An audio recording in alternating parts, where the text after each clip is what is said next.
They thought they understood war. They thought they understood death. But nothing could prepare them for the terrifying truth about humanity. They don't fear death because they've learned how to undo it. Supreme Commander Velkar Threx stood motionless, his forearms clasped behind his back as he watched the holographic display with growing concern. The footage playing before the War Council showed yet another devastating victory by the Terran forces. His upper lip curled in frustration, revealing razor-sharp teeth that gleamed under the harsh light of the council chamber. "Pause recording," he commanded, his voice echoing through the circular chamber. The image froze on a particularly troubling scene, a human soldier charging through plasma fire as if it were merely rain. "Tell me, Strategic Analyst Kira, how do these primitives continue to survive our most advanced weapons?" Analyst Kira, a slender figure with iridescent scales, stepped forward from the shadowed perimeter. "Supreme Commander, our latest analysis suggests their armor technology far exceeds our initial estimates. But there's something else." She hesitated, mandibles clicking nervously. "Speak freely, Analyst. Your insights have proven valuable before." "Sir, notice the figures in white moving behind their front lines." Analyst Kyra gestured with a scaled hand, and the hologram zoomed in on several humans wearing distinctive white armor with red markings. "These are their medical personnel. In every engagement, they are present, but our forces have been instructed to ignore them as non-combatants." War Minister Drak, a battle-scarred veteran from the Rigel campaigns, laughed harshly. "Healers? We are concerned about healers. Let them patch up their wounded. Dead soldiers are dead soldiers, regardless of how many bandages they apply." Velkar raised a hand for silence, his secondary eyes narrowing as he studied the footage. "Continue playback," he ordered. The scene resumed its grim dance of destruction. A human soldier took a direct hit to the chest, the plasma bolt burning through their armor. They collapsed, and within seconds, two white-armored figures darted from cover, moving with incredible speed. "Fascinating," Velkar murmured. "Their medical units show no fear. Look at how they move. Trained responses, combat-ready, yet their primary function is preservation rather than destruction." "Supreme Commander," General Linux interrupted, her crystalline exoskeleton reflecting the holographic light. "With respect, we should focus on their martial capabilities. Their railguns have torn through our best shields. Their powered armor makes their infantry nearly unstoppable. These healers are irrelevant." Velkar turned all four eyes toward General Linux, his expression unreadable. "Are they?" "Report, Analyst Kira. What is the casualty ratio in our engagements with human forces?" Analyst Kyra's scales shifted color slightly, a sign of discomfort. "Sir, we typically inflict 3 times the casualties we receive." But she paused, bringing up additional data streams. "Their effective loss rate is only 1/5 of what we initially calculated. Their returning soldiers to battle that, by all rights, should be dead." The chamber erupted in murmurs of disbelief. War Minister Drak slammed a massive fist on the council table. "Impossible. No species can defy death itself. And yet," Velkar said softly, "we have multiple confirmed reports of humans surviving injuries that would have ended any of our warriors. Their medical capabilities." He trailed off, studying the footage as the white-armored figures dragged their fallen comrade to safety. "We have been approaching this all wrong." He turned to address the full council, all 4 arms spread wide in emphasis. "We have focused our analysis on their weapons, their strategies, their kill ratios, but we have ignored something far more dangerous, their ability to deny us any lasting victory. A dead soldier is not necessarily a dead soldier, not to them. The chamber fell silent as the implications sank in. On the holographic display, another human soldier fell to plasma fire, and like clockwork, the white-armored figures appeared, moving with that same fearless efficiency. "Send me everything we have on their medical capabilities," Velkar commanded. "Battle footage, intercepted communications, field reports, everything. We need to understand what we are truly facing." He turned back to the display, watching as yet another dead human was dragged from the battlefield. These healers, they may be more dangerous than any weapon in the human arsenal. The council chamber slowly emptied, leaving Velkar alone with the repeating footage. He watched the white-armored figures move again and again, his mind racing with possibilities and fears he had never considered before. Perhaps, he thought, they had gravely underestimated what made humans truly dangerous. Perhaps it wasn't their ability to deal death that should frighten them, but their stubborn refusal to accept it. The assault on Argonon Prime was supposed to be simple, quick, clean, a demonstration of force to show these upstart humans their place in the galactic order. Strike Commander Soren Vel watched from his command ship as the first wave of drop pods pierced the colony's atmosphere, trailing fire against the purple dawn sky. "Status report," he demanded, his secondary hearts pumping combat stimulants through his system. "All pods on trajectory, Commander. Minimal defensive response detected. They are completely surprised." The tactical officer's mandibles clicked in satisfaction. Soren Vel felt his own mandibles twitch in anticipation. This would be his moment of glory, a victory to cement his place in the annals of the collective. He watched as the pods hammered into the colony's outskirts, disgorging their cargo of elite shock troops. The first signs that something was wrong came 3 minutes later. "Commander, second wave is reporting heavy resistance. The humans, they are already in defensive positions." Impossible. They had chosen this target specifically because of its minimal military presence. The colony's manifest showed only a small security force, nothing that could challenge their elite warriors. The tactical display told a different story. Red dots representing his forces were winking out at an alarming rate. He watched in growing horror as a squad of humans, their armor gleaming in the early morning light, executed a perfect flanking maneuver that trapped one of his best units in a devastatingly effective crossfire. "Show me ground feed," he barked. The main screen flickered to life with helmet camera footage from his troops. The humans moved like liquid death, their reactions impossibly fast, their coordination flawless. Railgun rounds tore through his warrior's best shielding like it was paper. But what truly caught his attention were the figures moving behind the human lines, white armor with red crosses. The healers. "Sir, 3rd Squad reports critical casualties, requesting immediate evacuation." Soren Vel leaned forward, mandibles clenched tight. "Denied. Press the attack. They are just humans. They will break eventually." But they didn't break.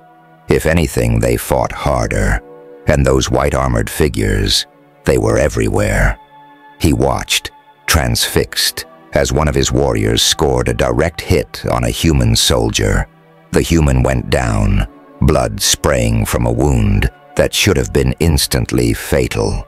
Within seconds, 2 combat medics appeared as if from nowhere. The first laid down covering fire with surprisingly accurate bursts from a compact rifle, while the second reached the fallen soldier. What happened next would haunt Soren Vel nightmares for cycles to come. The medic pulled out what looked like a handheld device, pressed it against the soldier's wound, and Soren Vel watched in horror as the grievous injury began to close. The soldier who should have been dead was back on their feet in minutes, rejoining the fight with vengeful fury. "Sir, we are losing contact with forward units. The humans, they are getting back up."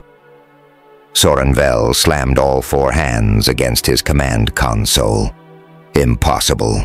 No species can recover that quickly from combat trauma. Pull back the surveillance drones. I need to see the bigger picture." The expanded view made his blood run cold. The patterns were clear now. His forces would gain ground, inflict casualties. But those casualties didn't stay down. The white-armored medics moved with practiced precision, turning death into mere inconvenience.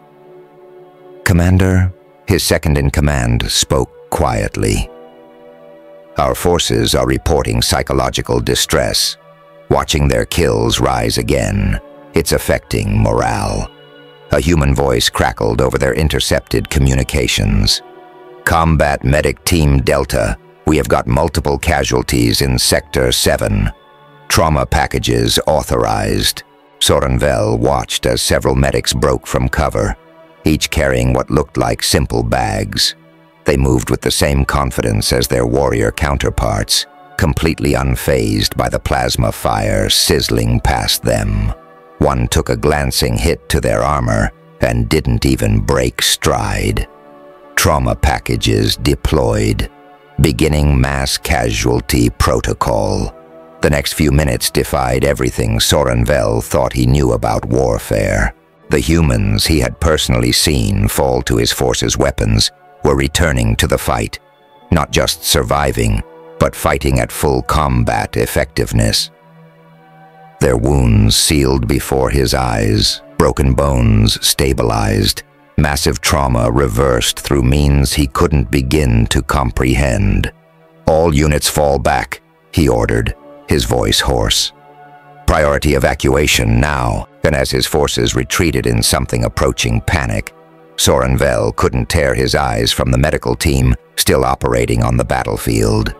They moved with purpose, with skill, with a complete disregard for their own safety that spoke of absolute confidence in their abilities. The last image he saw before his command ship broke atmosphere was a human soldier he had watched take 3 direct hits to the torso standing again. The white-armored medic beside them already moving to the next patient. Hours later, composing his report to Supreme Commander Zaxar, Sorenvel struggled to find the words to describe what he had witnessed. How do you explain to your superiors that death itself seemed negotiable to these humans? That their healers wielded science like sorcery, casually defying the natural order of life and death? In the end, he wrote simply, "Their medics don't save lives, sir. They refuse death's demands with casual indifference, and death bows to their defiance." Intelligence Officer Agent Dareth moved through the captured medical facility with growing unease. The strike team had seized the building intact as ordered, but the human staff had managed to evacuate, taking most of their portable equipment with them. What remained, however, was more than enough to send shivers down all 3 of his spinal columns.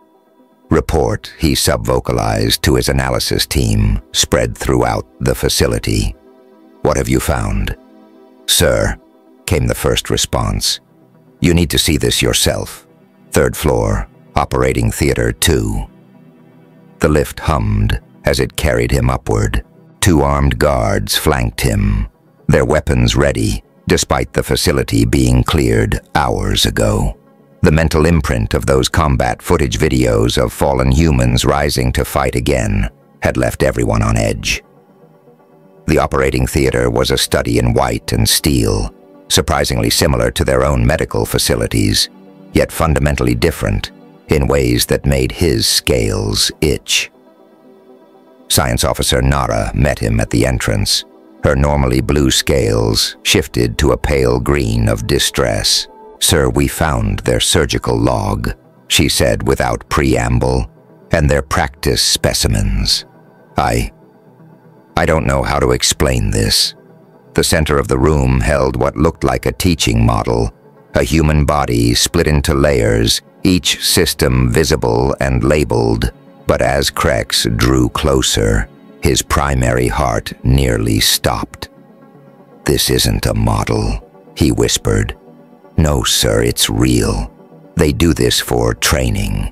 They take actual bodies, preserve them, split them apart layer by layer. Their medical students learn by handling real human tissues, real organs, real systems." Krex fought back a wave of nausea. "They desecrate their own dead for learning." "That's not the worst part, sir. They do this to the living too." Voluntarily, Nara brought up a holographic display showing surgical footage. "Watch this." Krex watched in horrified fascination as human surgeons opened up a living patient, casually moved organs aside, repaired damaged tissues, and then put everything back as if assembling a puzzle. The patient's life signs remained stable throughout. How is this possible? The trauma alone should. They have mastered biological suspension, sir. They can stop and start various bodily functions at will. Look at this. She led him to a row of storage units. Inside, floating in clear liquid, were human organs. They keep spare parts. When something fails, they simply replace it, like replacing parts in a machine. Spare parts? From their dead? No, sir. That's what's truly terrifying. They can grow them. Watch. She activated another display showing time-lapse footage of organs being grown in labs. They take tiny samples of tissue and just create what they need. Krex felt his legs wobble slightly. Alert the Supreme Commander. He needs to see this immediately. But there was more. Each new discovery sent fresh waves of horror through the alien investigation team. They found an entire floor dedicated to genetic research, where humans were actively modifying the code of life itself. "Sir," a panicked voice came over the comm. "Basement level, please, hurry." The basement revealed the true scope of human medical capability.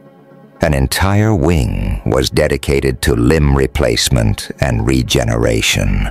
Prosthetics, far more advanced than anything the collective had ever developed, lined the walls.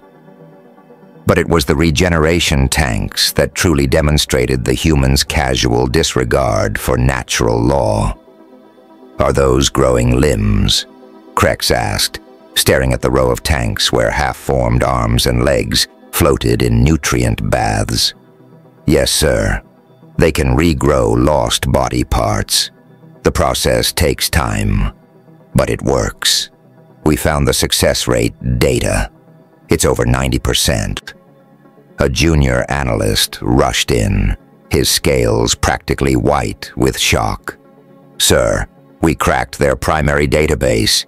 You need to see their research directory."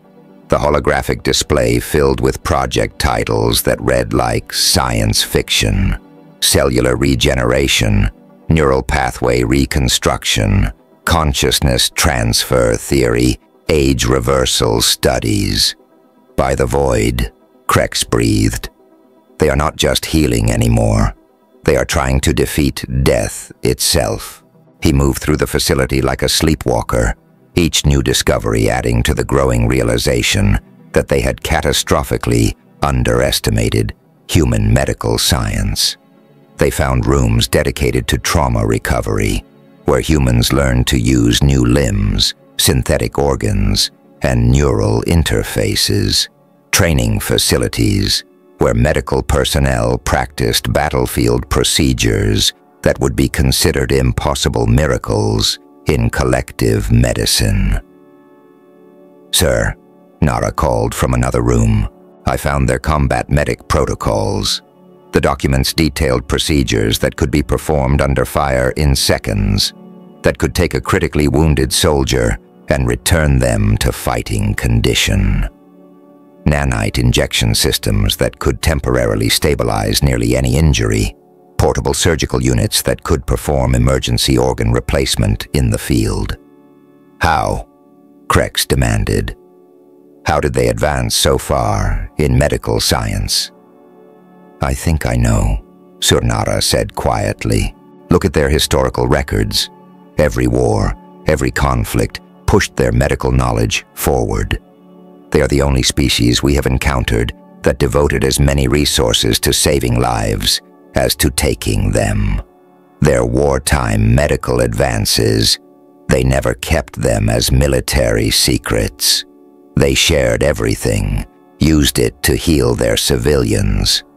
Their children. Krex stared at a final display showing the success rates of various procedures. The numbers were staggering. Injuries that would be fatal death sentences to his people were listed as routine surgeries here. He opened a channel to Supreme Commander Velkar. Sir, the facility is secured, but sir, we need to fundamentally reevaluate our approach to this conflict. Explain, came the terse reply. Sir, they are not just repairing damage. They are rewriting the rules of biology itself.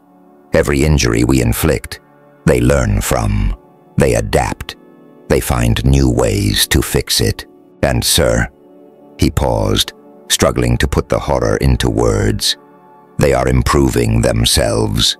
With each breakthrough, they are not just healing wounds, they are making themselves harder to kill. Give them enough time and death itself might become optional for them. The silence on the other end stretched for several long moments. Finally, Velkar spoke. Understood. Begin immediate evacuation. Copy all data you can, but I want you out of there in 10 minutes. Something tells me we don't want to be here when their reinforcements arrive. Krex looked around the facility one last time at the casual miracles these humans performed daily, at their relentless pursuit of victory over death itself, and shuddered. They had come to this war expecting to face human weapons. Instead, they had found something far more terrifying, a species that viewed mortality itself as just another enemy to be defeated. War Room Analysis Center, Collective High Command. 3 cycles after medical facility raid. Analysis Chief. Chief Nyla Vey stared at the mountain of data collected from the human medical facility, her 4 hands moving in perfect coordination across multiple holographic displays. Around her, a team of the Collective's finest xenobiologists and medical experts worked to understand the terrifying capabilities they had discovered. Playing surveillance file 247, she announced. The central display lit up with footage from a human emergency center. They had managed to hack into several medical facilities' security systems, gathering real-time intelligence on human medical practices. The footage showed a human male being rushed in, his arm completely severed by an industrial accident. The medical team moved with practiced efficiency, their actions almost casual in their confidence. Note the timestamp. Terra pointed with one of her lower hands. Now watch. 6 hours later, the same human walked out, flexing his reattached arm. That should be impossible, Dr. Vin muttered, his sensory whiskers twitching in agitation.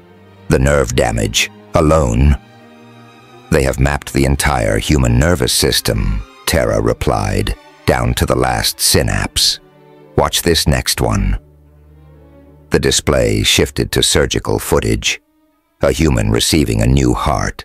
The procedure took less than 2 hours. Their transplant rejection rates are nearly 0 now, she continued. They have perfected genetic modification at the cellular level. Each replacement organ is tailored to match the recipient perfectly. Supreme Commander Velkar needs to see this, one of the analysts said. The tactical implications. He's already seen it. Why do you think we are working triple shifts to understand their capabilities? Terra pulled up another file. This is from their research division. The display showed a laboratory where scientists worked with what appeared to be living tissue samples. As they watched, the tissue began to change, reshape itself according to some predetermined pattern.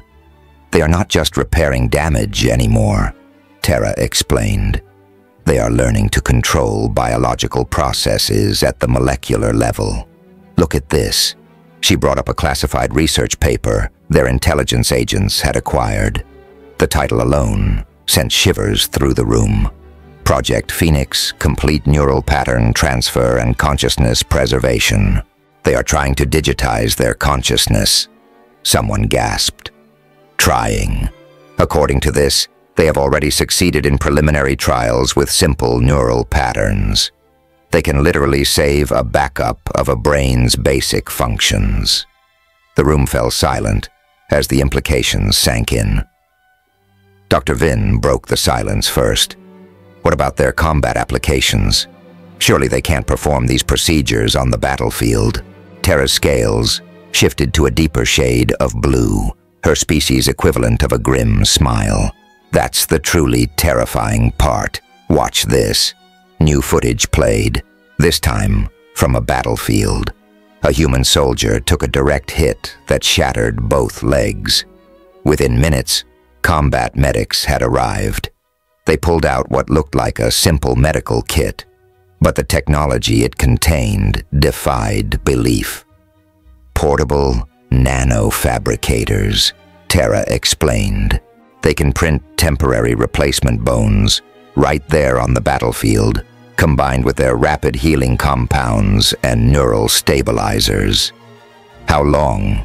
Dr. Vin interrupted. How long until that soldier returned to combat? 47 minutes. The room erupted in shocked whispers. Terra raised all four hands for silence. There's more. We have confirmed they are experimenting with preventive modifications, enhanced healing factors, improved tissue regeneration, even limited organ redundancy. They are not just healing their soldiers, they are improving them. She brought up more documents, more footage, endless examples of humans casually defying what should be the natural limits of biology. Severed spinal cords repaired, brain damage reversed, entire limbs regrown. Their approach to medicine is fundamentally different from ours, she continued. We accept limitations. They see them as challenges to overcome. Where we seek to preserve life within its natural bounds, they constantly push those boundaries. But junior analysts rushed in, nearly tripping over their own feet in excitement. Chief Nix, we just intercepted new research data. They are working on age reversal. Terra felt her scales pale. Show me. The new data confirmed their worst fears. Human scientists weren't content with merely healing the body. They were trying to hack the aging process itself. Prepare a full report for Supreme Commander Velkar, she ordered. Include all the combat implications. He needs to understand these humans aren't just fixing damage we inflict. They are learning from it, adapting. Every injury we cause teaches them something new about their own biology, makes them harder to kill next time. As her team scrambled to compile the data, Terra stared at the displays showing endless examples of human medical capabilities. She thought about her own people's cautious, conservative approach to medicine, about how they viewed death as a natural, inevitable part of existence. These humans, they viewed death as an enemy to be defeated, a challenge to overcome, a limitation to be broken, and they were winning. Supreme Commander Velkar Vayor stood on the observation deck of his flagship, watching the battle unfold on the plains of Virilan Expanse. This was supposed to be their final push, a massive assault that would demonstrate the futility of human resistance. Instead, it was becoming a lesson in futility of a very different kind. Magnification Sector 4, he commanded. The holographic display zoomed in on a particular section of the battlefield where human forces held a defensive line against his best shock troops. Sir, his aide reported, casualty reports from ground forces indicate successful hits on multiple human positions. Confirmed kills at the... Aide's voice trailed off. "Continue," Velkar ordered, though he already knew what was coming. "Sir, the confirmed kills. They are getting back up." Velkar watched as it happened again. A human soldier took a direct hit from a plasma cannon, the kind of shot that would vaporize most species. They fell. The white-armored medics appeared as if from nowhere, moving with that uncanny speed and precision he had come to dread. "Enhance visual on medical team," he ordered. The display shifted, giving him a clear view of what should have been impossible. The medics deployed what looked like a portable stasis field, creating a bubble of calm in the middle of the battlefield. Their movements were precise, practiced, almost surgical, despite the chaos around them. "Sir, intercepted communication from human medical channel," his communications officer called out. The human voice came through clear and calm. "Multiple trauma, grade 4 plasma burns, partial organ failure. Deploying emergency replacement package and neural stabilizers. Recovery protocol 7 authorized." Velkar watched in horrified fascination as they worked. Nanomedical units swarmed over the wounded soldier's body. Temporary synthetic organs were installed to replace damaged ones. Burnt tissue was removed and regenerated in real time. Time elapsed. He asked quietly. 3 minutes, 47 seconds since initial injury, sir." The soldier stood up, not just stood. They immediately rejoined the battle line, moving with the same fluid grace as before their injury, as if being nearly vaporized was merely an inconvenience. "Show me the full battlefield view," Velkar ordered. The larger picture was even more disturbing. Across the entire engagement zone, the same scene repeated itself countless times. His forces would score hits, inflict what should be mortal wounds, only to have the humans return to the fight minutes later. "Sir," his tactical officer spoke up, "we are detecting unusual energy signatures from their medical stations. They appear to be... Sir, they are growing replacement parts in the middle of the battle." Velkar felt his secondary heart skip a beat. "Explain." "They have set up mobile medical facilities just behind their lines. Our scans show they are fabricating replacement organs, limbs, even synthetic blood. They are not just patching up their wounded, they are rebuilding them from scratch, if necessary." A new transmission caught their attention. A human commander speaking to their medical corps. "All units be advised. New combat trauma protocols are now online. Neural backup systems engaged. Proceed with maximum aggression on all recovery operations." "Neural backup systems," Velkar's aide whispered in horror. "They are making copies of their soldiers' minds," the science officer explained, voice shaking. "If the body dies, but the brain is intact, they can theoretically restore—" "Enough," Velkar cut him off. He had seen enough, more than enough. He watched as another human soldier took a hit that would have turned any of his species into atoms. The medics responded with the same mechanical efficiency. 3 minutes later, another impossible recovery. "Send the signal," he ordered. "All forces, full retreat." His bridge crew stared at him in shock. "Sir," his second-in-command questioned. "We cannot win this war," Velkar stated simply. "Look at them. Really look." He gestured at the battlefield display. "Every injury we inflict teaches them something new. Every soldier we down comes back stronger, enhanced, improved. Their medics aren't just healing wounds. They are using our own attacks to learn how to make their people harder to kill." He zoomed in on one of the mobile medical stations. "They can regrow limbs, replace organs, restart dead tissue, back up minds, and who knows what else. And they are doing it faster every time. How long until they learn to make these improvements permanent? How long until every human soldier comes standard with redundant organs and backup neural networks?" The bridge fell silent as the implications sank in. "Send the retreat signal," he repeated, "and prepare a message for the High Council. Tell them—" He paused, watching as yet another fallen human returned to the fight.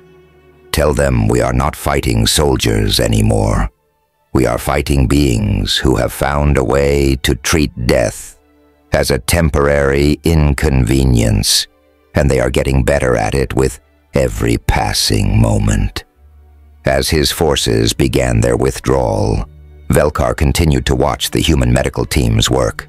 He thought about the reports from the captured facility, the intelligence gathered on their capabilities, and the casual way they defied what his people thought were the fundamental laws of biology. They had come to this war thinking they were facing just another species. Instead, they had found something unprecedented, a race that had turned healing into an art of war more terrifying than any weapon. Collective High Council Chamber. 6 months after the withdrawal from Earth, Supreme Commander Velkar Threx stood before the assembled High Council, his formal military dress gleaming under the chamber's lights. The massive circular room was echoed. Every member of every race in the collective had demanded to be present for this historic session. "The human delegation will arrive shortly," Council Leader High Chancellor Elira announced. "Before they do, Commander Vuur will present his final assessment of human medical capabilities and their implications for our civilization." Velkar stepped forward, activating the central holographic display. Images of human medical procedures, combat footage, and recovery statistics filled the air above the council floor. "Honorable Council," he began. "6 months ago, I ordered the complete withdrawal of our forces from human space. Today, I will explain why that retreat may have saved our civilization from a war we could never win." He gestured to the first set of images, human combat medics at work. "We classified human medical knowledge as a weapon of mass reconstruction. Their ability to rebuild living tissue, replace organs, and restore neural function goes beyond anything we thought possible. But that's not what makes them truly dangerous." The display shifted to time-lapse footage of human medical advances over the course of the war. Censored, learn. Every injury we inflicted taught them something new about their own biology. Every weapon we used became a puzzle for them to solve. We weren't just fighting their soldiers. We were providing their medical corps with an endless stream of research opportunities. Murmurs filled the chamber as the council members watched humans recover from increasingly devastating injuries with increasing speed. "Their latest developments are even more concerning," Velkar continued. "They have begun implementing what they call preventive enhancement, improved healing factors, redundant organ systems, neural backups, all derived from studying our attacks on their forces. A new counselor spoke up. Surely they would share such knowledge in exchange for peace. "That brings us to the purpose of today's meeting," Velkar replied. "The humans have offered exactly that, but I must warn you, their price is high." "What do these humans demand?" Council Leader High Chancellor Elira asked. "They want unrestricted access to study our biology. They want to learn how our species heal, how we fight disease, how we treat injury. They want to add our biological knowledge to their own." The chamber erupted in shocked discussions. Velkar waited for silence before continuing. "You fear they will use this knowledge as a weapon. You misunderstand their nature.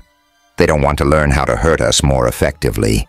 They want to learn how to heal us, all of us, every species in the collective." He brought up the proposed treaty terms. "They offer complete access to their medical knowledge, all their techniques, all their technology. In exchange, They want us to help them push the boundaries of healing even further. They see death itself as an enemy to be defeated, and they want allies in that fight. The display showed human doctors working alongside alien medical personnel in simulated cooperation scenarios, and their combat medics are already training to treat our physiologies. They started the moment we began peace negotiations without waiting for approval. They view our biological differences not as barriers, but as puzzles to be solved. Council leader High Chancellor Alira leaned forward. "You support this treaty, Commander, despite the risks?" "I support it because of the risks," Velkar replied. "We went to war fearing their warriors, their weapons, their combat prowess. We retreated because of their healers, their medical knowledge, their ability to deny death itself. If we must choose between having such power used against us or having it used for us, I prefer the latter." The chamber doors opened, admitting the human delegation led by Dr. Amara Voss, the same combat medic who had become famous for performing impossible battlefield recoveries. They walked with the quiet confidence Velkar had come to recognize and respect. "Before we begin the negotiations," Velkar addressed the council one final time. "Remember this. We came to their world thinking we understood the rules of war. We thought the greatest power lay in the ability to deal death. The humans taught us otherwise. They showed us that the truly terrifying power is the ability to consistently, reliably, almost casually deny death's finality." He watched as Dr. Santos approached the council platform, her white medical uniform stark against the colorful alien chamber. In her hands, she carried a data crystal containing humanity's accumulated medical knowledge, their offered gift to the collective. "We feared their warriors," Velkar concluded, "until we met their healers, and now perhaps we can learn to fear death itself a little less, together." The treaty negotiations lasted 3 days. The humans answered every question, demonstrated their techniques, and freely shared their knowledge. They showed the same determination in healing that they had shown in war, the same refusal to accept limitations, the same drive to overcome impossible odds. When the final documents were signed, Dr. Santos approached Velkar privately. "You know," she said with a small smile, "it's ironic. You had to try to kill us to realize how good we are at preserving life." Velkar looked at her, remembering the battlefield footage of her team casually saving soldiers from certain death. "No, Doctor. The true irony is that in trying to defeat your warriors, we instead discovered something far more powerful: your healer's absolute refusal to accept defeat of any kind." She laughed. "That's humanity for you, Commander. Tell us something's impossible, and we will find a way to do it. Tell us someone's dying, and we will find a way to save them. It's not about power, it's about possibilities." As she walked away, Velkar watched the medical teams already beginning their joint training sessions. Humanity's gift to the galaxy, he realized, wasn't their ability to wage war. It was their relentless determination to wage peace, one saved life at a time.